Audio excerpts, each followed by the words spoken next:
Assalamualaikum warahmatullahi wabarakatuh. Perkenalkan, saya Linda. Baik, di sini saya akan menjelaskan tentang aspek hukum untuk UAS 2023 dengan dosen pembimbing Pak Mulyono SH MM. Pelajaran atau mata kuliah aspek hukum dalam bisnis. Baik, dimulai saja. Untuk yang pertama, pendahuluan ialah pemungutan pajak kepada individual dimaksudkan supaya pemerintah menyediakan pelayanan umum yang menjadi kepentingan bersama. Bukan bagi kepentingan pembayaran pajak saja, pajak menjadi kata yang digunakan secara luas untuk menggambarkan segala beban biaya pemerintahan bagi kebutuhan masyarakat. Pajak dan masyarakat diibaratkan menjadi dua sisi mata uang yang tidak dapat dipisahkan. Yang oleh Hans Gribnau dikatakan without tax stated which make peace and security possible and protect the property of the citizen cannot exist. Although the levying of taxes is in the public and individual interest, it hinders the use of a person property.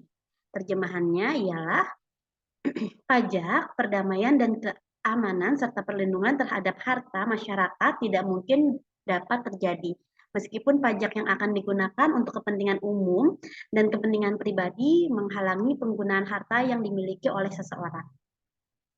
Lanjut, di Hector S. De Leon menyimpulkan inti pajak bukan pemungutan bersifat sukarela, pajak harus dibayarkan dengan uang, pajak didasarkan pada kemampuan untuk membayar, pajak dipungut berdasarkan undang-undang, pajak digunakan untuk kepentingan publik atau masyarakat, pajak digunakan berdasarkan kegiatan transaksi, penghasilan, dan atau dari harta yang dipunyai. Pajak dikenakan oleh negara. Lalu ciri-ciri pajak. Yang pertama ialah pajak wajib dibayarkan. Membayar pungutan wajib pajak merupakan wujud dari ketaatan bagi setiap warga demi mendukung pembangunan nasional dan menunjang pembiayaan negara menurut falsafah Undang-Undang Perpajakan. Pungutan wajib ini juga merupakan hak bagi warga negara untuk turut berpartisipasi terhadap kebutuhan pembiayaan demi pembangunan nasional. Lalu bersifat memaksa. Makna memaksa kali ini hanya berlaku untuk pihak-pihak yang sudah dinyatakan sebagai wajib pajak. Pihak-pihak yang harus membayar pajak yaitu mereka warga negara yang sudah memenuhi persyaratan wajib pajak bagi syarat objektif maupun syarat subjektif. Salah satu dari persyaratan tersebut yaitu warga negara yang sudah mempunyai pendapatan melebihi PTKP. Penghasilan tidak kena pajak. Baik. Selanjutnya ialah memiliki dasar hukum yang sah dan mengikat. Pajak merupakan sumber pendapatan nasional yang dapat menopang keberlangsungan suatu negara. Pemerintahan menetapkan dasar hukum yang kuat untuk mengatur segala mekanisme perpajakan, mulai dari perhitungan, proses pembayaran, sampai dengan pelaporannya. Undang-undang memiliki sifat pajak yang sah dan mengikat sehingga warga negara perlu menjalankan hak dan kewajiban perpajakan dengan sebaik-baiknya. Warga tidak dapat mendapatkan imbalan langsung. Pungutan wajib merupakan salah satu cara untuk dapat meratakan pendapatan warga dalam bentuk penyediaan layanan dan fasilitas umum. Uang iuran wajib dari rakyat akan kembali kepada rakyat itu sendiri, meskipun tidak diberikan secara langsung. Ini akan dirasakan kembali kepada beberapa waktu ke depan dalam bentuk fasilitas dan beberapa layanan dari negara. Selanjutnya, pajak untuk keadilan. Ada 4 kriteria untuk pajak yang adil, yaitu yang pertama, kemampuan membayar atau ability to pay. Pajak yang dibayarkan seharusnya mencerminkan sumber daya ekonomis yang berada pada penguasaan wajib pajak. Yang kedua, keadilan horizontal equity terhadap wajib pajak yang memiliki basis pajak sama mendapat perlakuan pajak yang sama. Yang ketiga, keadilan vertikal atau vertical equity, pengenaan struktur tarif terhadap wajib pajak yang memiliki tingkat kemampuan lebih besar.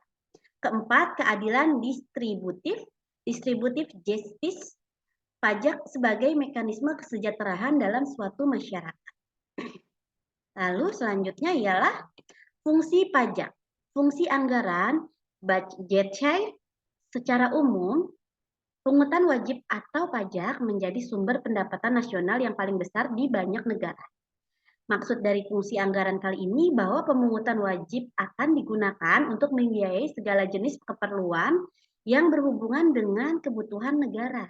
Contohnya, kebutuhan negara tersebut antara lain pembiayaan kegiatan rutin, belanja barang negara, belanja pegawai, anggaran pembangunan, pemeliharaan, dan sebagainya. Selain itu, fungsi pungutan ini juga bertujuan untuk menyimbangkan pengeluaran dan pemasukan negara agar tidak timpang. Baik, fungsi mengatur atau reguleren. Peran pajak juga dapat membantu tugas pemerintah dalam mengelola ekonomi negara. Fungsi mengatur pada pungutan ini akan digunakan untuk menciptakan kesejahteraan rakyat dan mengatur kebijakan negara dalam sektor ekonomi dan sosial. Selengkapnya, tujuan dan fungsi mengatur yang dimiliki oleh pungutan wajib ini antara lain, pertama ialah untuk menghambat laju inflasi. Kedua, menarik investasi modal. Ketiga, membantu meningkatkan produktivitas perekonomian. Keempat, alat untuk mendorong kegiatan ekspor, contohnya pajak ekspor, dapat memberikan perlindungan terhadap barang bantuan dalam negeri, contohnya PPN, pajak pertambahan nilai. Oke, selanjutnya ialah fungsi pemerataan atau redistribusi pendapatan. Semua pungutan yang warga bayarkan akan dialokasikan untuk pembangunan negara secara merata. Fungsi ini akan menyimbangkan antara pembagian pendapatan negara dengan kesejahteraan masyarakatnya. Misalnya, pendapatan negara digunakan untuk keperluan pembukaan lapangan pekerja baru di suatu daerah. Nantinya, orang-orang di daerah tersebut akan mendapatkan sumber penghasilan baru sehingga pendapatan masyarakat pun juga ikut meningkat. Fungsi stabilitas. Pajak akan menjadi sumber dana bagi pemerintah untuk melaksanakan suatu kebijakan yang berhubungan dengan menjaga stabilitas harga, seperti mengatasi masalah inflasi, penetapan nominal pungutan wajib, kebijakan peredaan uang, dan lain-lain. Misalnya, jika negara mengalami inflasi, maka negara akan menetapkan nominal pungutan wajib yang relatif tinggi. Dan apabila negara mengalami deflasi atau kelesuan ekonomi, maka negara akan menurunkan nominal pungutan yang relatif rendah, sehingga masalah tersebut bisa teratasi. Lalu ada manfaat pajak. Manfaatnya membiayai pembangunan nasional, membayar utang pemerintah, membayar gaji pegawai negeri, tentara, polisi, dan lain-lain. Penggandaan fasilitas umum. Untuk membangun infrastruktur seperti rumah sakit, jalanan, sekolah, dan fasilitas umumnya. Untuk memberi subsidi bahan bakar minyak dan juga subsidi pangan. Untuk menyediakan pelayanan transportasi umum, untuk melaksanakan hal-hal demokrasi contohnya seperti pemilu. Lalu, di sini juga ada jenis-jenis pajak. Berdasarkan sifatnya, indirect tax, pajak tidak langsung. Yang pertama, indirect tax pajak tidak langsung adalah pungutan wajib yang hanya dilakukan saat wajib pajak melakukan suatu pembuatan indeks tertentu. Contoh dari indeks tax yaitu PPNBM, pajak penjualan atas barang mewah. Pungutan yang hanya dibayarkan bagi mereka yang menjualkan barang-barang mewah. Lalu yang kedua ialah direct tax, pajak langsung. Direct tax pajak langsung adalah jumlah pungutan wajib yang harus dibayarkan sesuai dengan surat ketetapan yang dikeluarkan oleh kantor pajak. Kaun pembatohan direct tax yaitu PBB, pajak bumi dan pembangunan, dan PPH, pajak penghasilan. Berdasarkan instansi pemungutannya. Yang pertama, pajak daerah. Merupakan pungutan wajib yang diberlakukan oleh pemerintah daerah setempat kepada rakyat daerah tersebut. Contohnya pajak hotel, restoran, hiburan, kendaraan bermotor, PBB, pedesaan, dan perkantoran. BPHTB, bea perolehan, hak atas tanah dan bangunan, dan lain-lain. Lalu pajak pusat merupakan pungutan wajib yang harus warga negara bayarkan kepada pemerintah pusat melalui DJP, Direktorat Jenderal Pajak. Contohnya PBB, Perkebunan, Perhutanan, dan Pertambangan. PPh, PPNBM, PPN, bea materai, dan lain-lain. Berdasarkan subjek dan objek pungutannya, satu, pajak objektif merupakan pungutan wajib yang harus warga bayarkan berdasarkan aspek subjeknya, individuanya. Contohnya PPN dan pajak kekayaan. Yang kedua ialah pajak objektif, merupakan pungutan wajib yang didasarkan pada aspek objeknya, kebendaan. Jadi contohnya pajak kendaraan bermotor, bea materai, dan lain-lain. PPN, pajak pertambahan nilai, adalah pungutan yang dibebankan atas transaksi jual beli barang dan jasa yang dilakukan oleh wajib pajak pribadi atau wajib pajak badan yang telah menjadi pengusaha kena pajak PKP. Baik, PPh, pajak penghasilan, adalah pajak yang dikenakan kepada orang pribadi atau badan atau penghasilan yang diterima oleh atau diperoleh oleh suatu pajak. Lalu selanjutnya ialah subjek pajak, atau yang tergolong subjek pajak dalam negeri adalah yang pertama, orang pribadi yang bertempat tinggal di Indonesia, orang pribadi yang berada di Indonesia lebih dari 183 hari dalam jangka waktu 12 bulan, atau orang pribadi yang dalam 1 tahun pajak berada di Indonesia dan mempunyai niat untuk bertempat tinggal di Indonesia.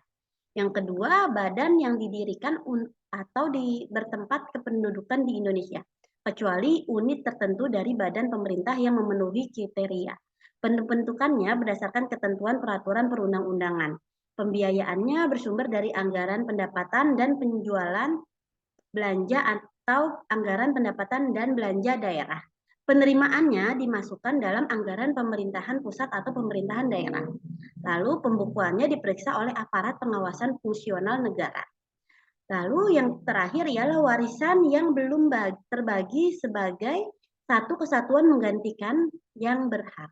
Subjek pajak luar negeri adalah orang pribadi yang tidak bertempat tinggal di Indonesia. Orang pribadi yang berada di Indonesia tidak lebih dari 183 hari dalam jangka waktu 12 bulan, dan badan yang tidak didirikan dan tidak bertempat kedudukan di Indonesia. Jadi yang pertama, yang menjalankan usaha atau melakukan kegiatan untuk melalui bentuk usaha tetap di Indonesia, atau yang dapat menerima atau memperoleh penghasilan dari Indonesia, tidak dari menjalankan usaha atau melakukan kegiatan melalui bentuk usaha tetap di Indonesia. Selanjutnya ialah golongan yang bukan subjek pajak. Dalam UU PH terdapat 4 pihak yang tidak digolongkan sebagai subjek pajak, yaitu kantor perwakilan negara masing-masing, asing, yang kedua pajak-pajak perwakilan diplomatik dan konsultan atau pejabat-pejabat lain dari negara asing, dan orang-orang yang diperbantukan kepada mereka yang bekerja pada dan bertempat tinggal bersama-sama mereka dengan syarat bukan warga negara Indonesia dan di Indonesia tidak menerima atau memperoleh penghasilan di luar jabatan atau pekerjaan yang tersebut, serta negara bersangkutan memberikan perlakuan timbal balik. Ketiga, organisasi-organisasi internasional dengan syarat satu, Indonesia menjadi anggota organisasi tersebut dan tidak menjalankan usaha atau kegiatan lain untuk memperoleh penghasilan dari Indonesia selain memberikan pinjaman kepada pemerintah yang dananya berasal dari iuran para anggota. Lalu selanjutnya pejabat-pejabat perwakilan organisasi internasional sebagai dimaksud pada nomor 3 dengan syarat bukan warga negara Indonesia dan tidak menjalankan usaha, kegiatan atau pekerjaan lain untuk memperoleh penghasilan dari Indonesia. Baik, cukup sekian penjelasan dari saya. Mohon maaf atas ada salah-salah kata. Kurang lebihnya saya ucapkan terima kasih. Baik. Assalamualaikum warahmatullahi wabarakatuh.